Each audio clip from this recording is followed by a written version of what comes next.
Hare Krishna. So, welcome everyone to our Mahabharata fascinating character series. We'll begin with our prayers. Om Jnanatimirandhasya Jnananjana Shalakaya Chakshuru Unmilitam Yena Tasmai Shri Gurave Namaha Namo Vishnupadaya Krishna Pristhaya Bhutale Srimate Bhaktivedanta Swami Nitinamine Namaste Saraswati Deve Gauravani Pracharine Nirvishesha Shunyavadi Paschatya Deshatarine Jai Shri Krishna Chaitanya Prabhu Nityananda Shri Advaita Gadadhar Shivasadi Gaur Bhaktavrinda Hare Krishna Krishna Krishna Hare Hare Hare Rama Rama Rama Hare Hare Hare Krishna.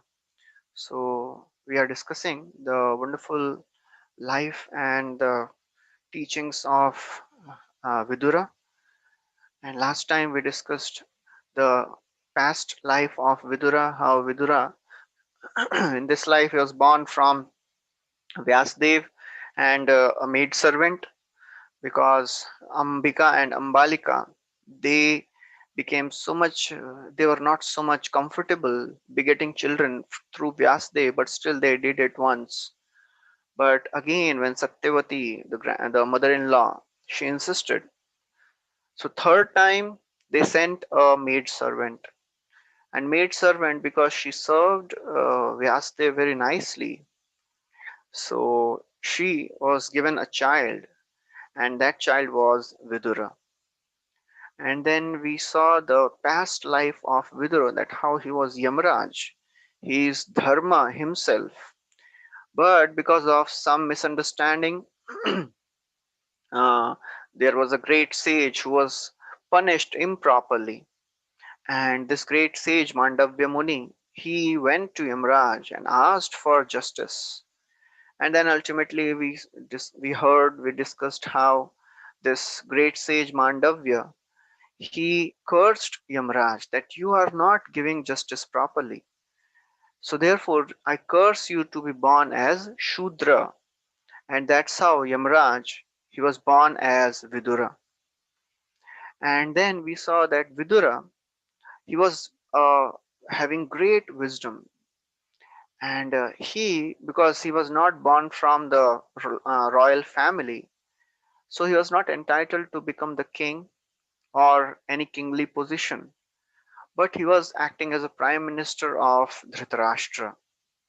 So ultimately when Pandu he went to the forest, then Dhritarashtra became the king, but actually Vidura was the one who was ruling. And whenever Dhritarashtra would need any advice, Vidura was there. He was always very, very attentive to take care of all the kingly responsibilities, administration.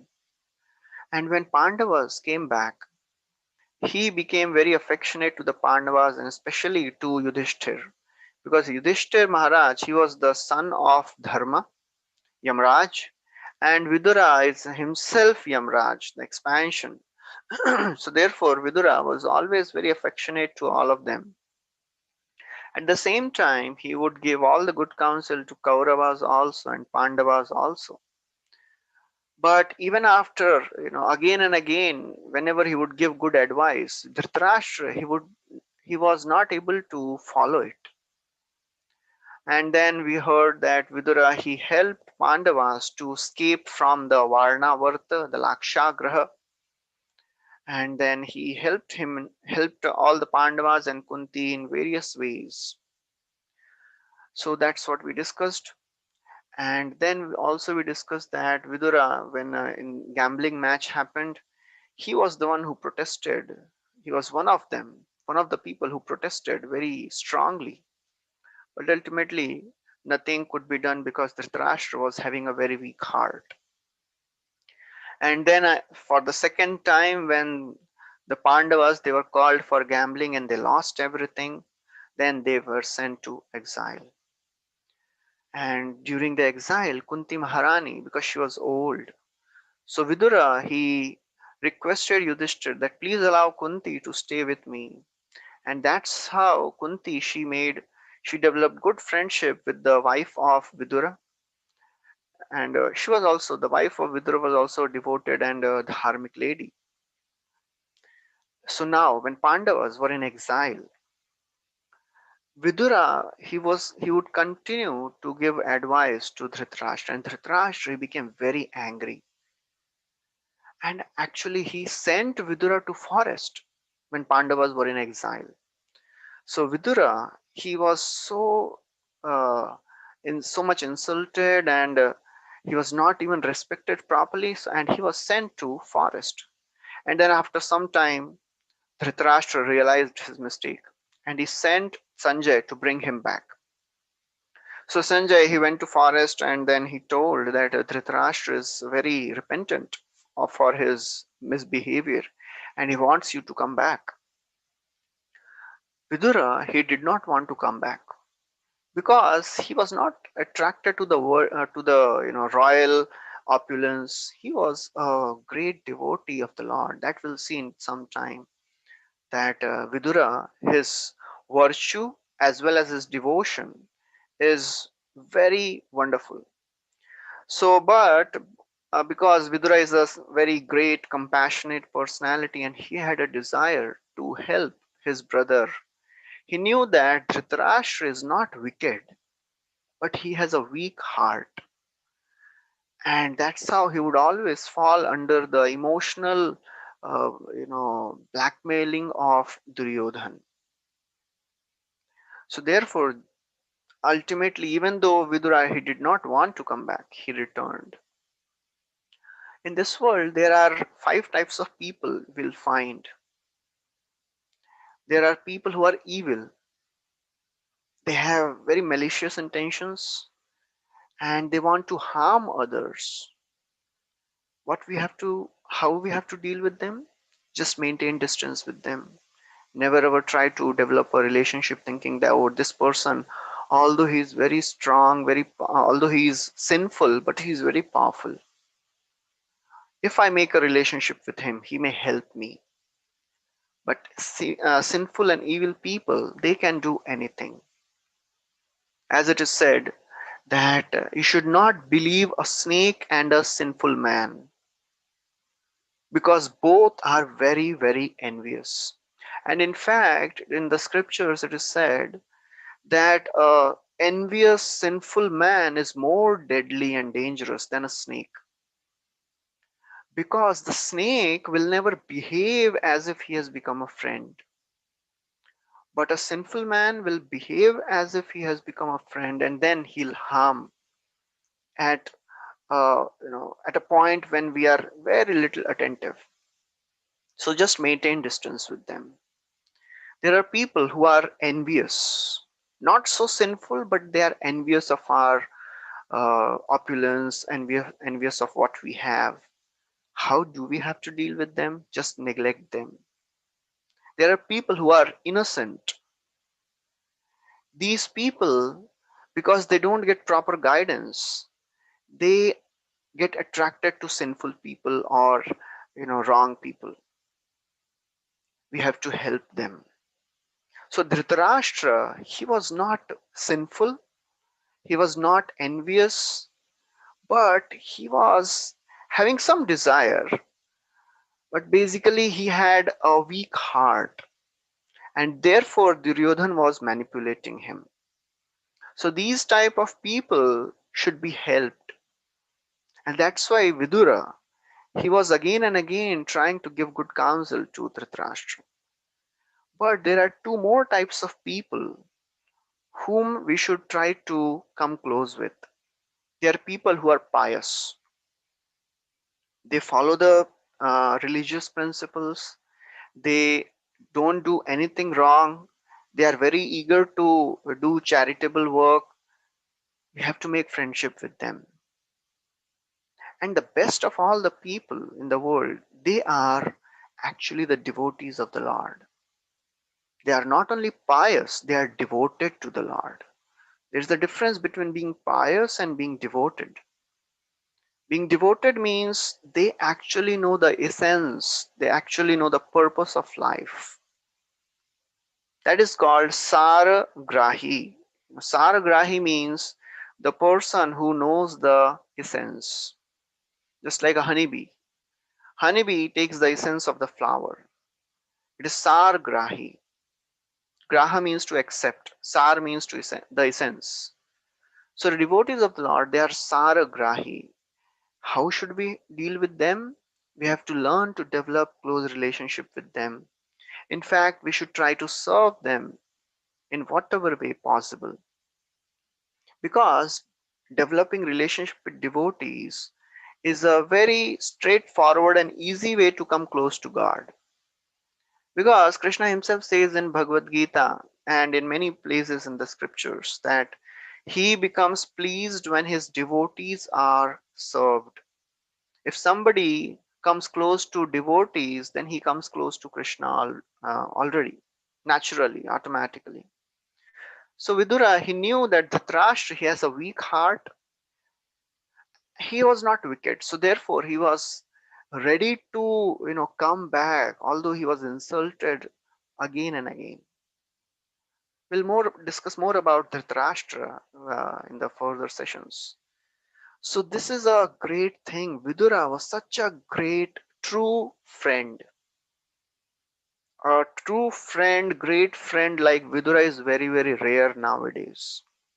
In the current scenario, people may have thousands of friends on Facebook, but to have one genuine well-wisher, one genuine friend in this world, in the real life, in the virtual life, in the social media, you may have hundreds and thousands of friends.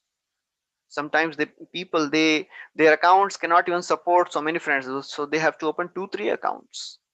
They may have 10 20,000 friends, but how many friends do they have in real life? And that too real friends. As somebody said a nice thing, rather than having thousands of friends on Facebook, it is better to have uh, one friend or two friends in the real life who can read your face and tell and ask what's up, you know, what's going on in your life. So those true friends are more important than being thousands of friends. People, they are becoming lonely nowadays. All it has increased all the more with this COVID thing, where people are forced to stay at home. Of course, it is needed many times, but if we have some friends with whom we can share our heart, who are ready to help us, who are there, we know that this person is there, he is my real well wisher, then it is such a great thing. True friends do not mean that, okay, you pamper my ego and I'll pamper your ego. You glorify me and I'll glorify you. That is what is going on in the world, and that's how people make friends with. There is a very wonderful Sanskrit verse. So this verse says, Ushtrasya vivaheshu gardhavasya gayanam parasparam prashanshanti aho rupam aho dhvani. So this is a very humorous thing. One time, a donkey was invited in the marriage of a camel. So the donkey went and he started singing in his donkey voice, started braying. And he's saying, Aho Rupam, oh camel, you are looking so handsome and beautiful. And camel is saying, oh donkey, my friend, you are singing so nicely. Aho Dhwani. That is what is going on. People, they just make friends if some people they glorify him or they glorify them. So therefore, this is not real friendship. Real friendship means he should be there when we are in trouble to give good advice. Many times people say bad things, say good things in front of us and bad things when on the back. Real friends means they are there, they tell us this is not good, this is what you have to improve on. Krishna says in Bhagavad Gita that Krishna is the supreme most well-wisher. He is called Suhrida. Suhrida means the real supreme well-wisher. So Dhritarashtra, he had such a great friend as Vidura, but it was his misfortune that he didn't value such a great friend. He was so unfortunate. He did not take the advantage of having such a valuable friend. So Vidura, he had to go through lots of humiliation, and he was criticized, he was sent to forest, but still he came back just to help his brother, acting as a dear, real friend. He was not attracted to the family and the palace. He was just thinking of helping his friend. When this gambling match happened, he spoke very he this Vidura, he spoke so very strongly, and he said that if we don't give justice to Draupadi, that the entire family will be destroyed. And Duryodhan, when he heard this, he became so very angry. He started insulting Vidura. He said, "Fie on Khatwa." Khatwa was another name of Vidura. He said, "He always speaks in the interest of Kauravas. What does he know? He has a low intelligence. After all, he is born as a Shudra.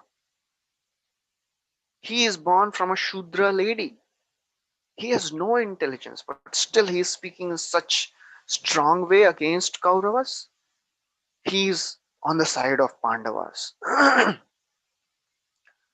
And as Duryodhan was saying all this, Dhritarashtra, he did not speak anything, and he just watched silently. And then after some time, when it became too much, Dhritarashtra ultimately he checked Duryodhan, and he said, "Oh Duryodhan, please stop, please don't insult Prime Minister." So when uh, Vidura, he heard that this Dhritarashtra, he is not even accepting Vidura as brother. He is telling that, "Oh, please don't insult Prime Minister." Vidura understood that whenever conflict happens, Dhritarashtra will always be there on the side of Duryodhan. But still he continued. Still he continued to give good guidance, good advice. Although he knew that Dhritarashtra will always listen to Duryodhan, but still, Vidura was a personality of great determination. He was having hope against hope. That is a characteristic of a spiritual person. He is always optimistic. As it is said, if you are not an optimist, you are an atheist. Because we should know that everything is happening by the will of the Lord, and I have to try my best. And Vidura represents such a wonderful example of to what extent we can continue to practice our values. Don't give up. And we'll see in some time that how actually the persistence of Vidura helped Dhritarashtra to come out of this mentality. So Vidura, Dhritarashtra, he would call Vidura again and again for advice. He would hear, he would never implement. Because of the weak heart, he never implemented whatever he was telling, whatever Vidura was telling. And when the war became evident, Vidura again came, and he went to Dhritarashtra and he said, "Dhritarashtra, this is the time of calamity. Now please listen to my words very carefully." And he had brought a great sage. His name was Sanak Sajatiya. He brought this great sage with him because he thought, if I have spoken already so many times, but still this person has not heard. So let me bring another great sage, and if he speaks, then maybe Dhritarashtra can understand.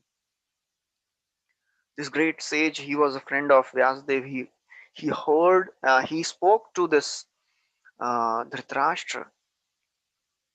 Dhritarashtra again heard, but still he could not implement. He was too attached to Duryodhan, too attached. He could never apply the good instructions. And then the war was now evident, it was about to start. Vidura, he thought, let me give a last try. Vidura went to the palace assembly. Duryodhan was there, Karna was there, all the big warriors, they were there. When Vidura he went there, he saw that actually Dhritarashtra was not in a mood to listen, but still he spoke and he started very strongly speaking. He said, "O king, if you don't listen to my words, if you don't implement these words, your entire dynasty will be destroyed." He said, "This Duryodhan, he is sin personified. He is the embodiment of sin, and he has entered your family, he has entered your dynasty. And I told you in the beginning only that you should give up your son, but still you didn't listen. Now it is the peak hour. If you don't take any action now, your entire dynasty will be destroyed. All your 100 sons will be killed because of this one sinful personality." And he started speaking very strongly. Dhritarashtra was silent. Duryodhan, he became so angry. He got up, he started insulting. He said, "Just see this son of a maid servant, who has kept him here. He is living on our food and he is condemning us. He is on the side of Pandavas. He is a traitor. Just throw him out of the palace with just breath." Can you imagine this such insult? To a prime minister. He was not an ordinary personality, he was a prime minister. And he was insulted in such a way. Vidura, he was a real well-wisher of Kaurava dynasty, and he had given his life for that. And in ordinary world also, if a person serves in a company for his whole life, when he is getting retired, he will be given all the nice remuneration and nice retirement benefits. But Duryodhan is here telling that only retirement benefit of Vidura is I am leaving him with his life breath. That was too much for Vidura. But still, we'll see how Vidura handles this situation. This is a very, very instructive story in the life of Vidura. Many times things will not go according to our plans. How to respond? That Vidura is showing by his personal example. The words which are spoken by Duryodhan, they were like sharp arrows.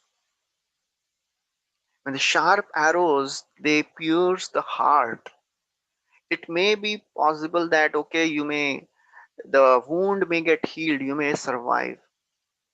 But the sharp arrows of the words, they go straight to the heart. And the wounds which are created by the words, they are very difficult to heal. So therefore, it is described in a beautiful verse in Bhagavatam what was the condition of Vidura and what he did. Saitham atyulbankarna banair bhratu puramar masutaditopi swayam dhanurdware nidhaya mayam gata vyathoyad urumanayanaha. Ati ulban. Ulban means very fierce, hot. Karna banair. So the arrows, the words of Duryodhan, they were like fiery arrows, and they directly entered the heart of Vidura, and Vidura felt such pain. But what he did, that is more important. The words which were spoken by Duryodhan, they were so very painful. So we should know that Mahabharata tells many intricacies of our life: how to speak, when to speak, what to speak, how to respond to a particular situation. This is very nicely described in Mahabharata through various examples. When someone insults us, the reaction depends on the person insulting us. If the person is weaker, then we will just retaliate and we will reply back. But if a person is stronger, then we will be forced to tolerate.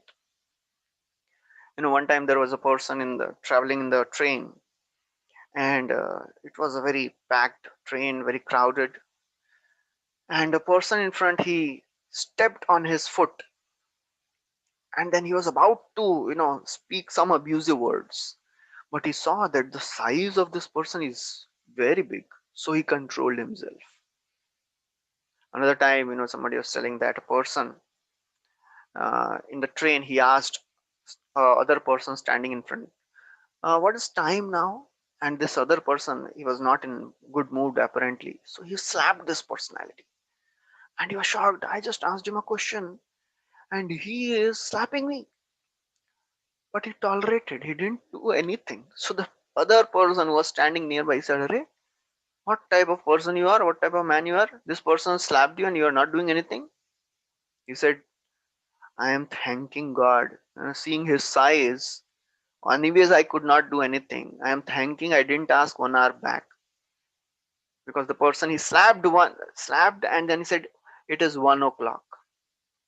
So he was thanking God, ek ghanta pehle nahi pucha, then he would have slapped 12. So basically, when person he is strong, who is insulting, many times people they maintain grudges, or they harbor some malice in the heart. They await the future opportunities to counter attack, to attack back. Somebody told a nice joke of a ant and elephant. One time two ants were going and the elephant was coming in front from front. So one of the ants said, let's go and beat him. So the other ant said, Arey, leave him, we are two, he's alone. So basically, when we are not able to do anything, we just tolerate. Bhima, Drona, Karna, they were obliged to Kuru dynasty. So therefore they could not do anything. But Vidura, he was not obliged. So he tolerated this insult, and he acted in such a wonderful way. He Swayam Dhanurdvari Nidhaya Mayam. He would carry a bow, because he was also in a Kshatriya family. He would carry a bow. He was a fighter also. He kept his bow on the palace, gate of the palace, indicating that now I am done with it. And he left the palace. He left all the kingly responsibilities, went to pilgrimage. He understood that this is not a calamity. This is the mercy of Lord which has come. How to understand this? There are many lessons we can learn from this one pastime, one incident of Vidura's life. He saw this apparent reversal as an opportunity to come close to God. Whenever problem comes in our life, reversals come in our life, so many things we should understand, we should learn, we should keep in our mind how to respond to the problems. First, whenever problem comes, when things go wrong, we should understand that Krishna wants to teach a favorable lesson through this incident, especially for a person who is a devotee, where Krishna is directly you know handling the life of a devotee. He makes sure that okay, this is what he has to suffer because of his previous actions. but I will give him this reaction in such a way that this will help him to grow. You have to understand that whenever problem comes, we should know that Krishna is always there to help us, provided we pray, provided we take guidance from some superior devotees or some saintly personalities. That is very, very important. So Vidura, he understood that okay, Duryodhana is acting in such a wrong way, but there is something which is in store for me in future. Because he anyways, there is one story about Yamraj. Yamraj, somebody may be thinking how such a thing can happen to Yamraj. Why he was cursed? Although the apparent the things were there, but still he is a great devotee. He is a Mahajan. We have heard, but just like any person, he if he's working all 7 days a week, he also gets a thought, I should take a leave and go to the some place and relax. Or a devotee who wants to take a break from the office and go to some pilgrimage, do some yatra, be with devotees. So it is said that Yamraj, he was also thinking like this. He was getting fed up with all the managerial things. He wanted a break. So he was thinking like this. So Lord arranged this curse of a Mandavya Muni so that he could come down, and for 100 years he could take a break from his responsibility, and ultimately he could do some pilgrimage travels. So Vidura understood, now this is how my desires are being fulfilled by the Lord.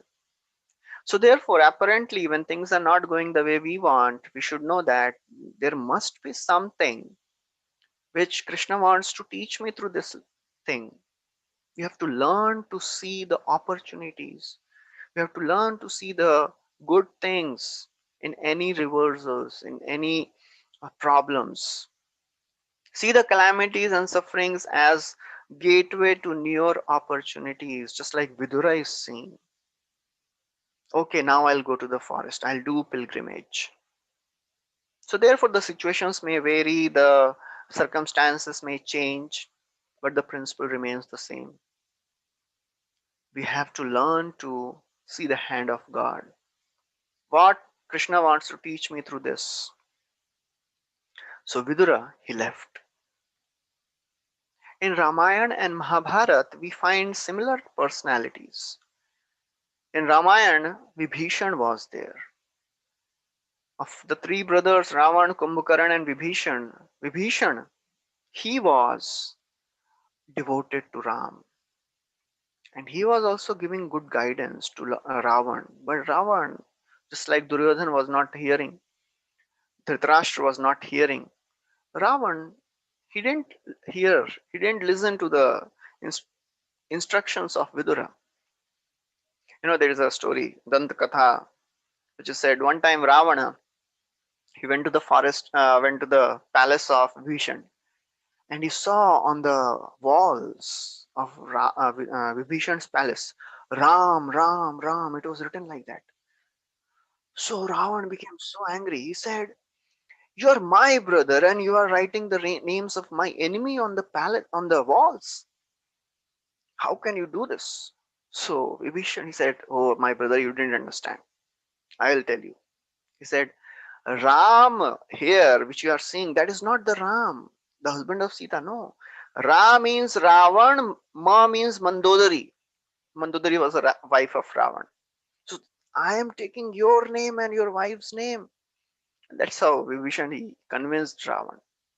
Anyways, Vibhishan, when he was insulted by Ravan, so he left Ravan and he went to the side of Ram, fought against Vibhishan.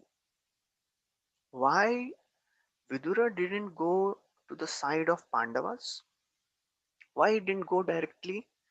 He didn't go against Dhritarashtra directly? There is a reason. One of the reasons, there are a few reasons. One of the reasons is Vidura was thinking that if I go and fight directly against Dhritarashtra's sons, then in future he will not listen to me. So better I don't participate in the war. And secondly, he knew that Dhritarashtra is not a directly a evil person. He has a weak heart.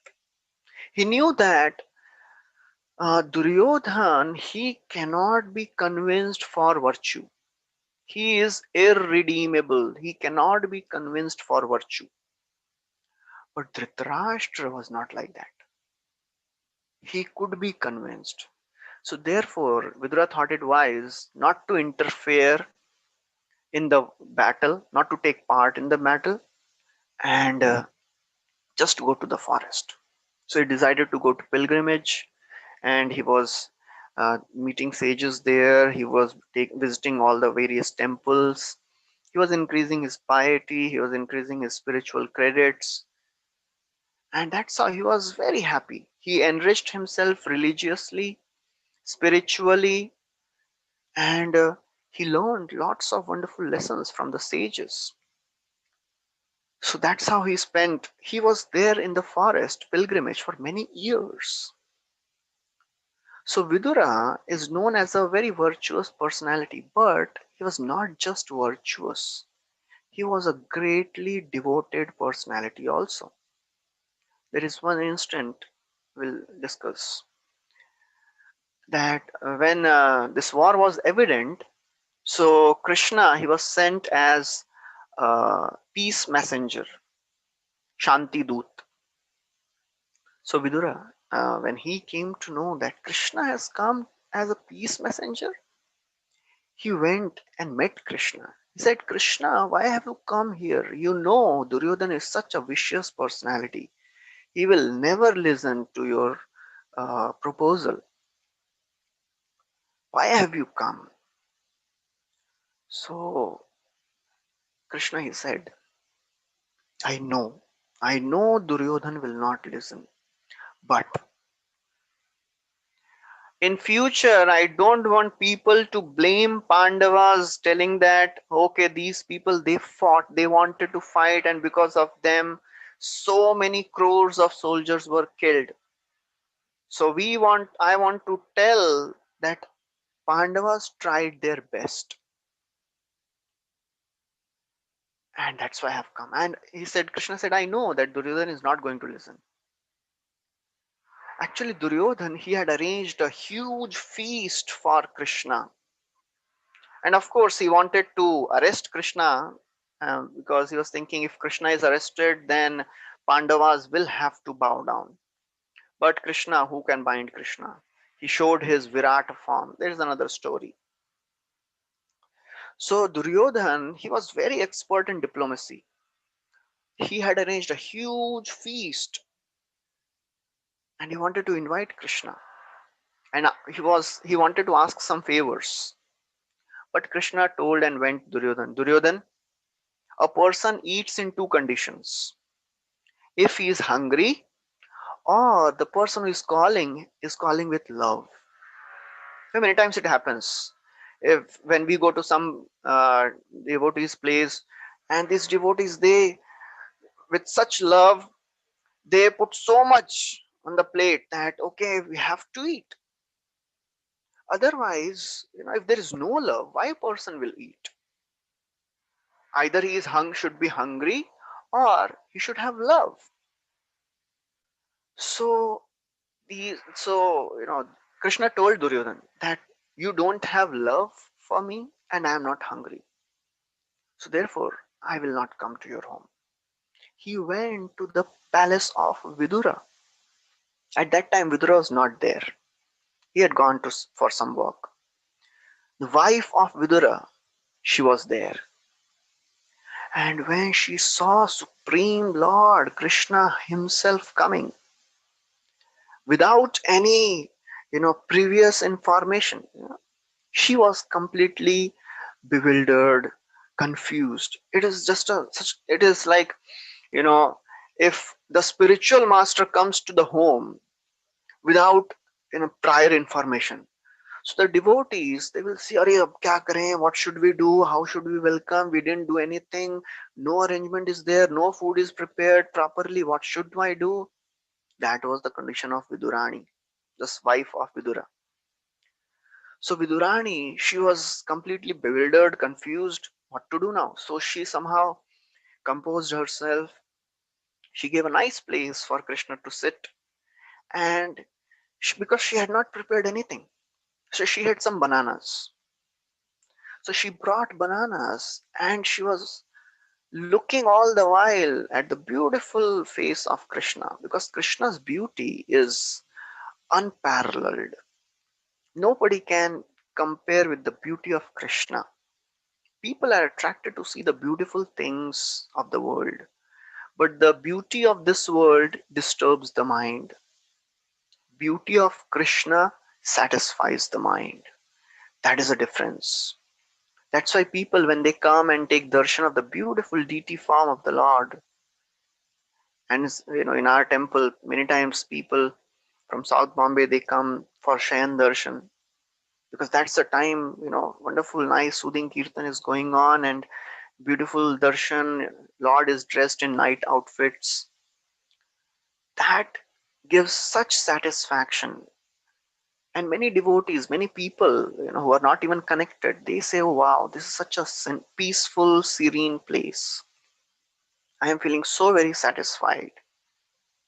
So Vidurani, she was absorbed seeing the beauty of Krishna, and she thought, okay, I'll give bananas to Krishna. So she was peeling bananas, and she was giving to Krishna, and Krishna ate, and then after some time he left. And then after some time Vidura came, and he heard, oh, Krishna has come. So he came running. By that time Krishna had left. So he asked his wife, oh, did you give proper welcome to Krishna? Did you feed him anything? So she said, yes, yes, I made him sit nicely, and I gave him bananas. And she said, look, and the peels are there. And when Vidura, he saw, it was not peels, it was bananas lying there. Then this Vidurani, she realized what she had done. In complete bewilderment, she was giving banana peels to Krishna, and she was throwing the bananas. And I don't know if any of you have tasted banana peels, they don't taste so great. And Krishna, he was just eating banana peels. He didn't even mention. That is the supreme, wonderful, merciful nature of Krishna. Krishna takes the essence. He was not tasting banana peels, he was tasting the devotion with which these peels were offered. That's what Krishna says in Bhagavad Gita. Patram pushpam phalam toyam yo me bhaktya prayachati tadaham bhakti uparitam ashnami prayatatmanah. Krishna is not pleased with royal opulent offerings, donations of crores and billions of rupees and dollars. If you have, great, please give. But don't think just giving will please Krishna. If somebody gives thinking that, oh, just see, I have given so much for Krishna. Krishna is not in need of anything. When we give, we are benefited. Krishna tastes the devotion which is there in the heart of the giver. Yome bhaktya prayachati. So when we are giving something to Krishna, we should give with a genuine, humble heart, thinking that I am giving for my own benefit, not for Krishna's benefit. Krishna is Akhil Koti Brahmanda Nayak. He has thousands of Lakshmis ready to serve him. What can we give? We are giving for our benefit. We get benefited. So when Vidura he saw, and Vidurani she saw, they were completely overwhelmed with devotion, and they realized the supreme, wonderful nature of Krishna. He is seeker of essence. He is bhavagrahi. and they were so very overwhelmed. They were crying. So then, this is one of the examples of the wonderful devotion of Vidura and wonderful devotion of wife of Vidura. Both were very exalted personalities. So after this war was over, Vidura he came back, and then he was still thinking. He didn't come because he was fed up with the forest. He had one thing in the mind. He was thinking of Dhritarashtra, because still Dhritarashtra, he was staying in the palace. Oh, before that, we'll see something more what Vidura did in forest. In pilgrimage, he met a great sage called Maitreya, and in during pilgrimage only he came to know that the war is over and all the Kauravas were killed and Yudhishthir became the king. Vidura, he met a great personality named Uddhava. Uddhava was a friend and cousin brother of Krishna. So he asked Uddhava about the welfare of Pandavas and welfare of Krishna, and then he came to know that Krishna has already departed. Krishna had also left the world. He had gone to the spiritual world by then. So he felt so very sad, and then Uddhava he told Vidur that you please go and meet Maitreya. Vidura was such a great personality. When Krishna he was about to leave this planet, he remembered Vidura. Can you imagine somebody remembering a person just before he is about to leave this planet? We remember somebody who is very close. That shows how close Vidura was to the heart of Krishna. Such a great devotee he was. Krishna remembered Vidura, and Uddhava told that, "Oh Vidur, Krishna was remembering you." So Vidura started crying. He became overwhelmed. Who am I to be remembered by the Lord? However great you may be, Vidura was not an ordinary personality. He was such a great personality. But he thought, oh, who am I? I am such an insignificant person. This should be the mood of a spiritualist. A person who is trying to practice spirituality, trying to come practice Krishna consciousness. They should be very, very humble. Try to be humble. As it is said, more humble than a blade of grass. It is unimaginable for many. First of all, to become humble is itself a difficult thing. In the world, if you are proud, if you are having such a great ego, then people they glorify, oh, this person is such a person who you cannot even approach him. And the more people they become big, the more they are proud. But the spiritual life is completely opposite. If you want to come close to Krishna, we have to learn to become humble, because you cannot uh, attract Krishna and impress Krishna by your possessions. Just like if somebody goes to a king and gives him 100 rupees, king will laugh. What are you giving me? I have unlimited treasury. Krishna is not pleased by our millions and billions, or impressed by our billions of dollars. Krishna is pleased by humble, genuine devotion. And that's what Vidura is showing by his personal example here. So ultimately, Vidura he returned to Hastinapur because he was still having one task remaining. When Pandavas they saw, oh, Vidura has come back. So Yudhishthir and all the Pandavas they came and they welcomed Vidura. Yudhishthir he glorified Vidura. Oh, great personality! Just by your darshan, just by having a chance to see you, we have become purified. Please stay here and give your association. In spiritual life, association of devotees is very, very important. And therefore, Yudhishthir and all the Pandavas, they were so very happy when they saw Vidur after many years. So Vidura, he stayed for a few days and he went to meet Dhritarashtra. That's what he had come for. He met Dhritarashtra, and Dhritarashtra was still living in the palace of Yudhishthir Maharaj.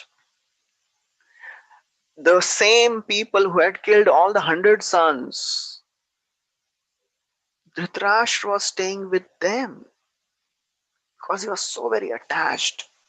And Yudhishthir, out of his, wonderful nature, he was giving all respect to Dhritarashtra as king.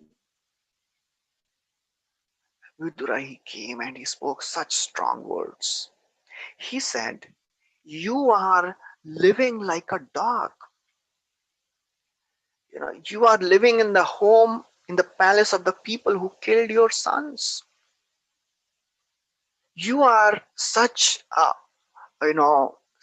person who is staying, who is so very attached to family that you don't even realize that you are wasting your life in this way." Very strong words. He said, earlier you were blind and now you have become deaf.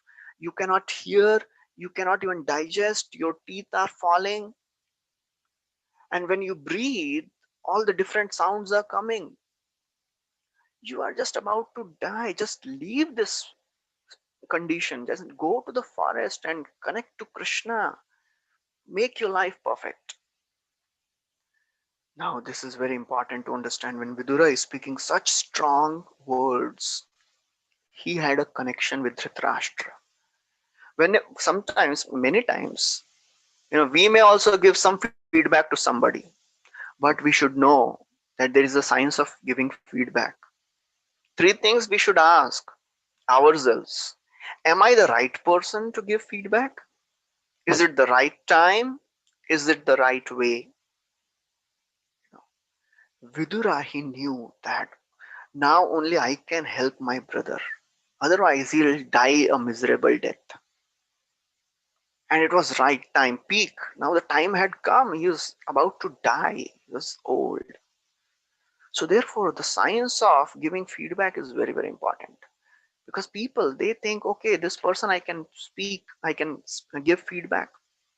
But in course of giving feedback, we spoil our relationships when we speak in a wrong way and at a wrong time. As it is said, even if you speak it right, if you don't uh, speak in a right way, still you are wrong. So therefore, we have to understand how to speak, how to give feedback. So that is the wonderful life of Vidura. Vidura shows a life of tireless friendship, ready to do good to others, and he was so very affectionate without becoming attached. He was not attached to Dhritarashtra, he was affectionate. What is the difference between affection and attachment? Affection means we act for the well-being of the person, and attachment means we let the person do whatever he wants, whether it is right or wrong, but we don't want to displease a person. That is attachment. Affection means we want to do good for the person, we want the well-being of the person. Vidura was affectionate, and that's why he ultimately, when he said such strong words, Dhritarashtra understood this time and he accepted the words of Vidura. He left the palace along with Gandhari, went to the forest, started doing tapasya. In 7 days, he attained a wonderful destination. Vidura also, it is said, that he also was there in the forest, and he was there in the forest. When he was there, Yudhishthir Maharaj again came to meet Vidur. And this time Vidura gave all his instructions and wisdom to Yudhishthir to rule properly. And then because his time was over, his curse was over, so then he went back to the to resume his duties as Yamraj. He returned to the heavenly planets. So this is the life of Vidura, which is a life of virtue, life of devotion, and life of genuine friendship. So we'll stop here. Thank you very much. Hare Krishna.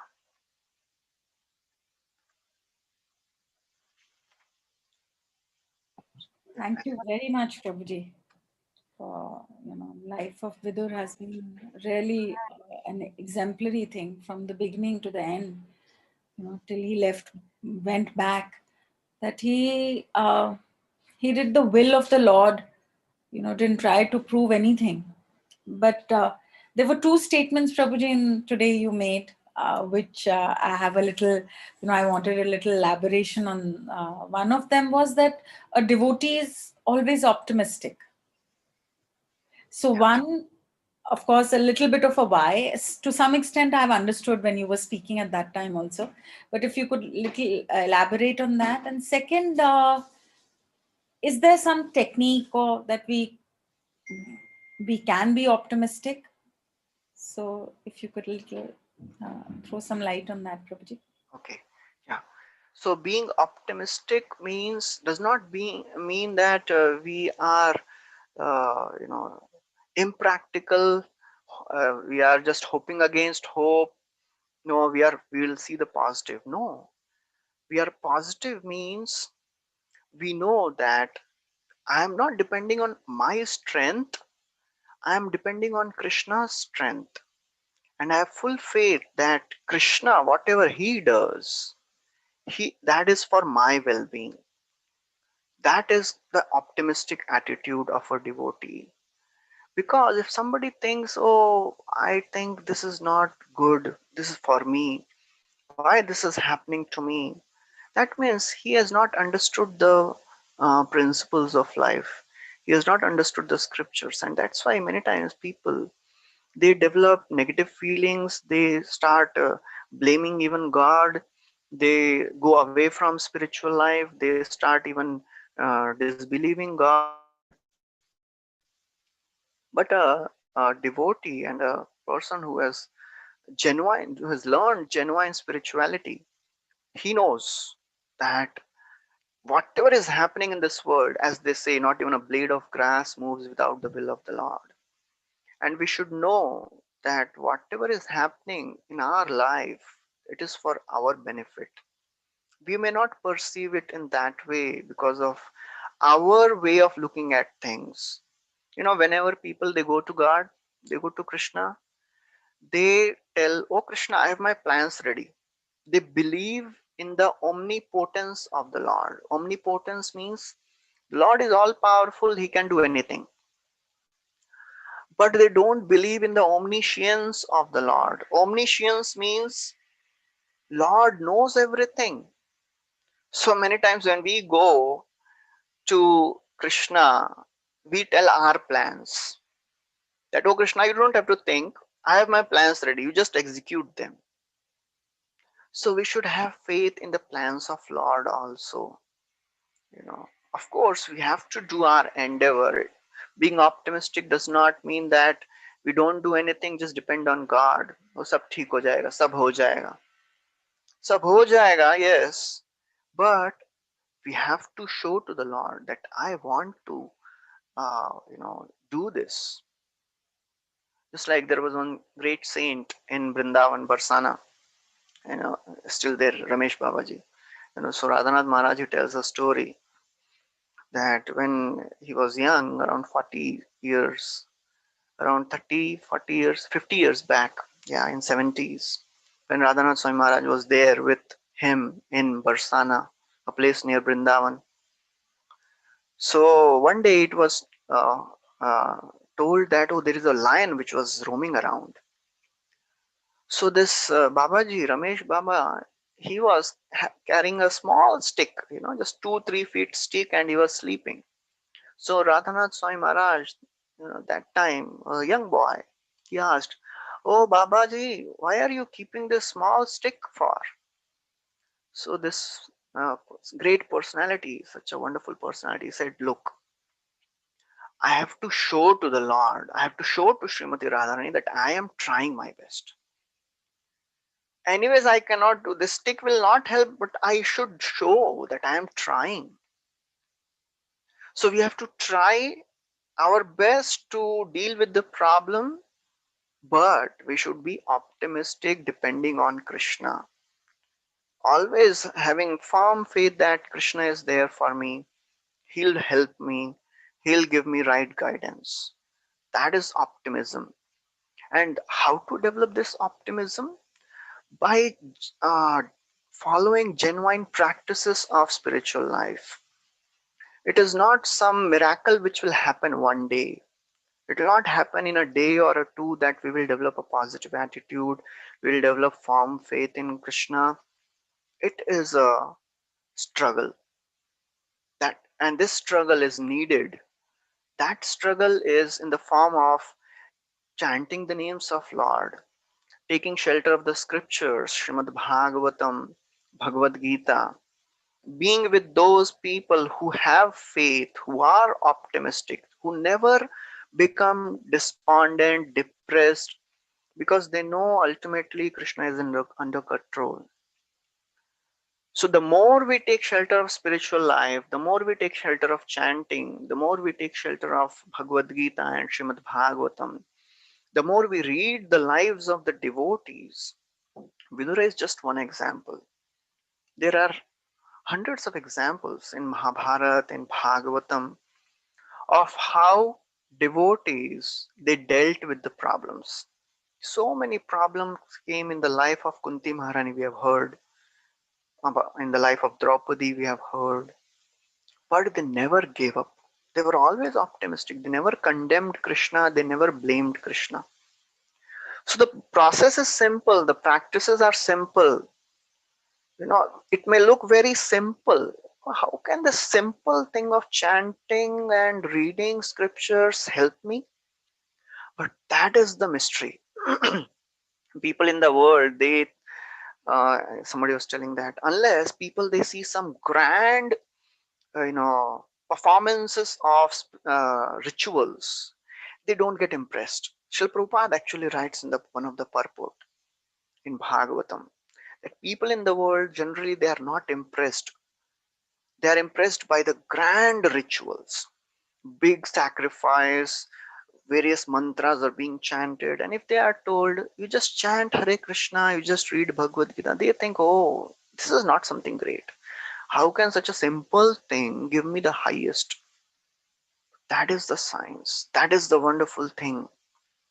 That is what is given by Sri Chaitanya Mahaprabhu, who is Krishna himself. So if we just have developed faith, just have faith that this simple process of chanting and reading Bhagavatam, reading Bhagavad Gita, being with devotees will help me. Then Krishna, who is in the heart, he will inspire. He will give us optimistic attitude. Ultimately, everything is given by Krishna only. So if we stick to the process, attentively be attentive in our processes, our practices, then of course, this attitude will come. Okay. Hare Krishna. Hare Krishna, Prabhuji, may I ask a question? Yeah, yeah. Yes, Mataji. So, Prabhuji, we are always told that we have a free will, right? So, so whatever happens to us is because of a karma. Yes. Yes. So during the lecture, I was just hearing. So there was this sentence which you say that the ultimate decision remains with Krishna, right, Prabhuji? Yeah. Right. So I have a free will and I perform a certain karma, but that karma can be cancelled off by Krishna, right? Okay. You continue, Mataji. You ask Right. your question. So if I am doing wrong, and if I continue doing that wrong, that means Krishna wants me to go on doing that. Okay. Because ultimate control should be with Krishna, right? Yes. Thank you, Mataji. May you know your good name, Mataji? I'm not able to see you on this. Prabhuji, I'm Upasna. Okay. Thank you. So yeah, very wonderful question. Thank you, Mataji. This is a very wonderful question which is asked many times, that if somebody is doing wrong and if nothing happens without the will of Krishna, is it that Krishna is sanctioning, Krishna is uh, allowing? Actually, we have to understand that Krishna is not a person who is dictator. He is a loving friend, and he wants us to surrender voluntarily. I'll give you an example. If there is a boy and a girl, and a boy is in love with the girl, and so boy, this, he cannot just take a gun and put on the head of a girl and say, you love me. She'll say, this is not possible. I cannot love you with force, by force, right? So Krishna, he has given a free will to everyone. That is called swatantrata.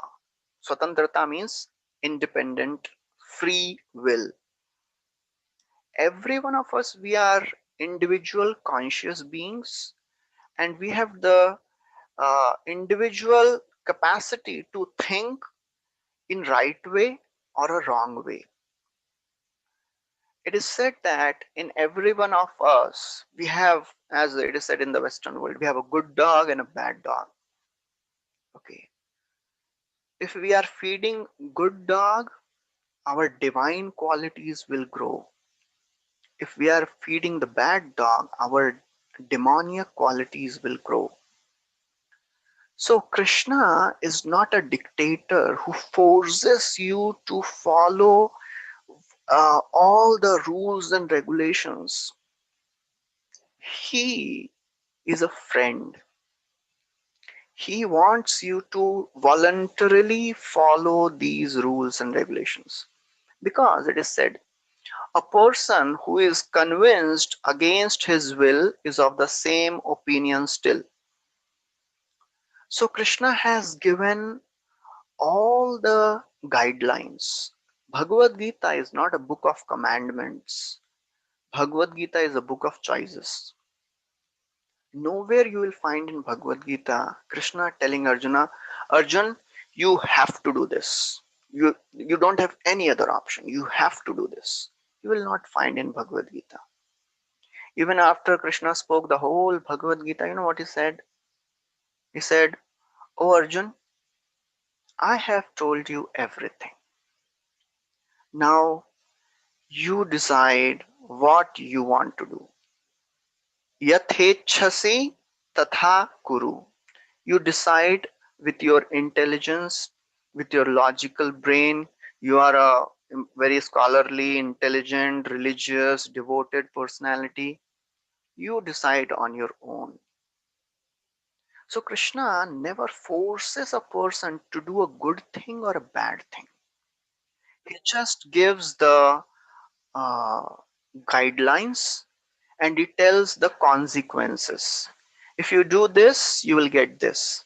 If you do this, you will get this.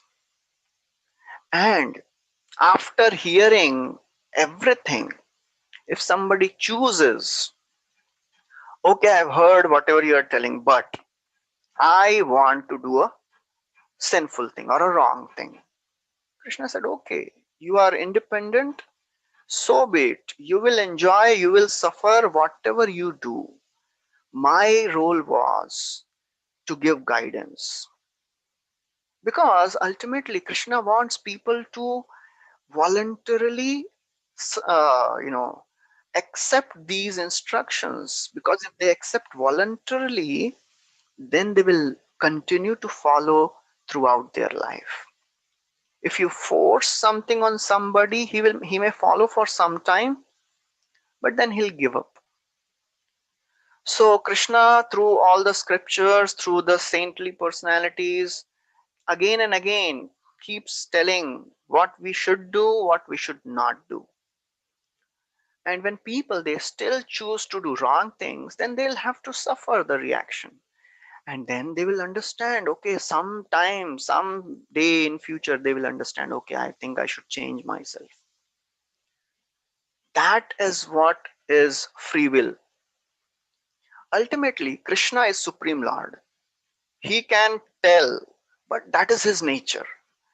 He is supreme, powerful, but he has given this Swatantrata Ratna, the jewel of independence, to every one of us. Otherwise, life will not be so fun, right? If we are controlled, we are like robots. We are controlled, all our actions are controlled. There will be no fun. The individuality will be lost. So Krishna wants that individual reciprocation of love. He does not want to deal with the robots. He wants to deal with people. He wants to reciprocate with their love, and that's why he gives options. Chalo bhai, choose karo. If you want this, you'll get this. If you want this, the result will be this. So therefore, when people they do wrong things in the world, it is not Krishna who is responsible. It is people who are responsible, because Krishna has already given all the instructions, and it is our responsibility now to choose the right thing. And when Krishna sees that, okay, I told, but still he is not listening, he will keep sending good people. He will keep sending some saintly people. He will send some spiritual books. He will send his instructions. Somehow or other, please listen. But if somebody is so stubborn that he is not ready to listen, then what can Krishna do? He will have to suffer. That person will have to suffer. And Krishna also suffers, seeing our condition. It is not that Krishna is enjoying, oh, maja aa raha hai, achha maar pad rahi hai isko, he is beaten.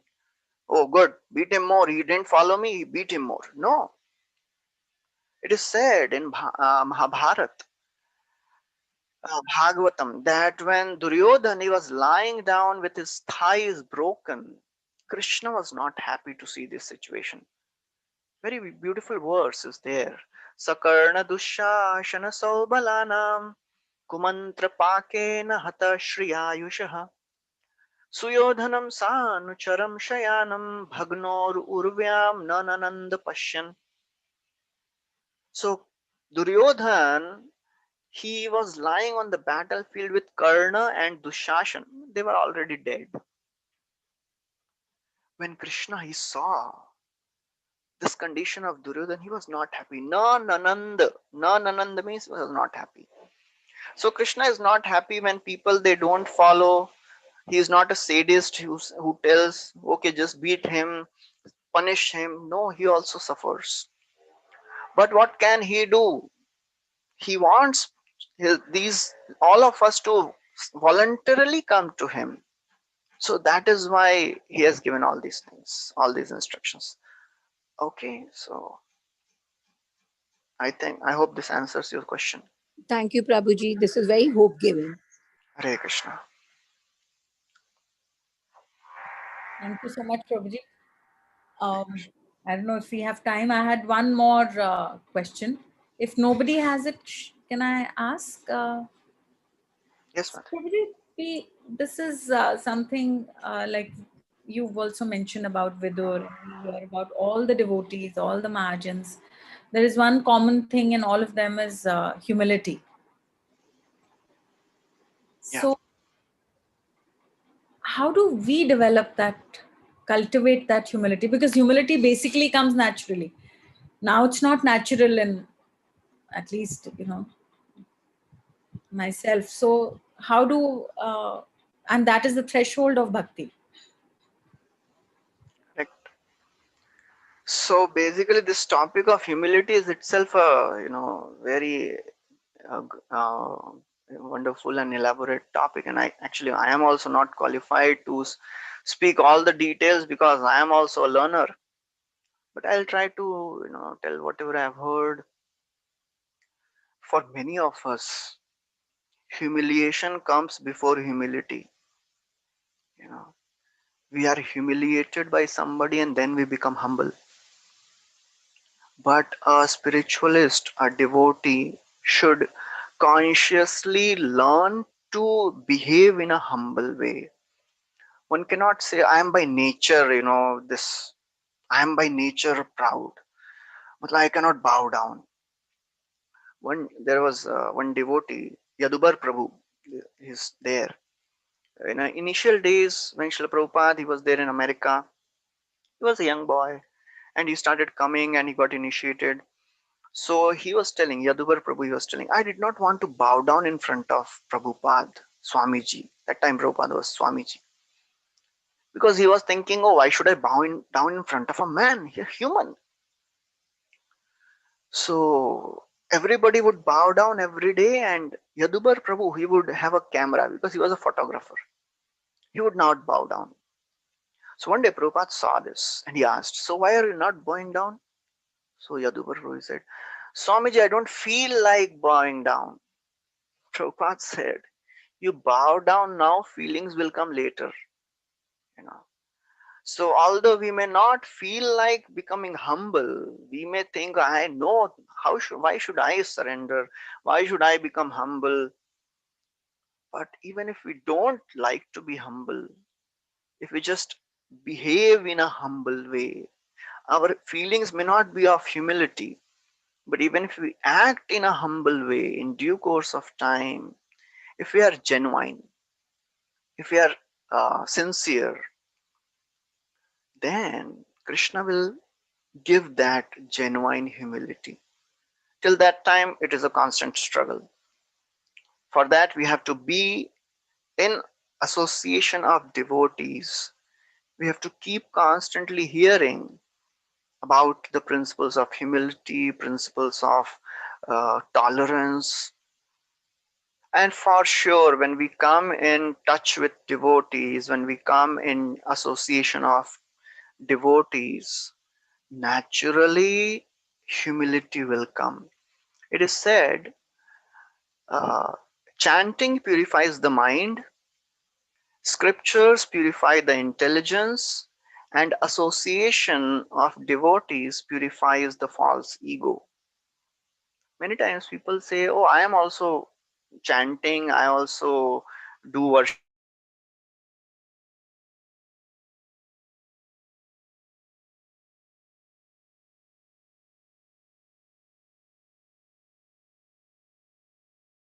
meditation, but great that we cannot handle others. Because Krishna never, as a deity form, never replies back. Even if we do something wrong, Krishna will never reply as a deity form. And chanting is between us and Krishna that nobody will say. But when you come in association of devotees, then devotees will give feedback. You're not behaving properly. You are. It seems like you are thinking yourself to be on the other world. You are thinking yourself thou as a being greater than thou feeling. Then we will understand. Okay, I have to come down. I have to be humble. So that's why these devotees, they will make us humble, even though we like it or not.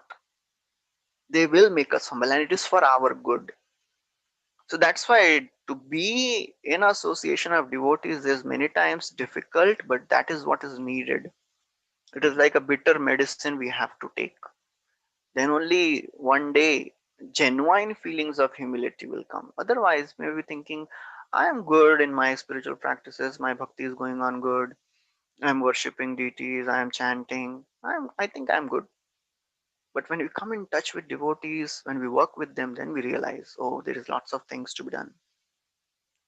So then genuine, at least the first step is to realize that I am not humble. Many times people think I'm humble, but they don't know what is humility. Because if somebody thinks that I'm humble, that means they're not humble. So association of devotees will help us to understand what is actual humility. When we have one of our very senior devotees in our congregation, you know, he is like one of the main persons of congregation, very senior most. One day he came, I'll not tell the name. One day he came to our ashram, and he's the one who is like one of the pillars of our congregation, one of the main people who have given everything for this temple. And one day he came to our ashram inside, And I was passing by, and he asked me, Prabhuji, can I use the toilets, because he had to use the washroom. So I said, Prabhu, what is the need for you to ask? It is all yours. You have given everything. No, no, no, I still should ask. So this, when we see such ideals, then we realize where are we, you know. So that's how we have to understand what is will. That's how we will understand what is actual genuine humility. You know, when you deserve, but still you don't accept it. Many times it is opposite. Even though we don't deserve, we think, oh, people should glorify me. So that's how association helps. It is a long-term process. Okay, Madhuri. So one more reason you have told us why we should associate with devotees. For the purpose of humility, so that we understand where we stand and what is our place. Yeah, I'll tell you one small thing, humorous thing. Yes. One time, one devotee was there praying in front of the Lord. So other devotee asked, "So what are you praying?" So devotee said, "I am praying to the Lord to make me humble." So other devotee, he said spontaneously, "अरे उसके लिए भगवान को pray करने की क्या जरूरत है? उसके लिए devotees है ना."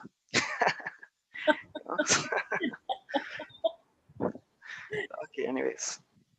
Thank you very much, Prabhuji. So Thank we are looking forward to our next session next week. So you will be starting next week on Arjun, Prabhuji, Yes, yes. or another personality from Mahabharata. We'll decide. We'll let.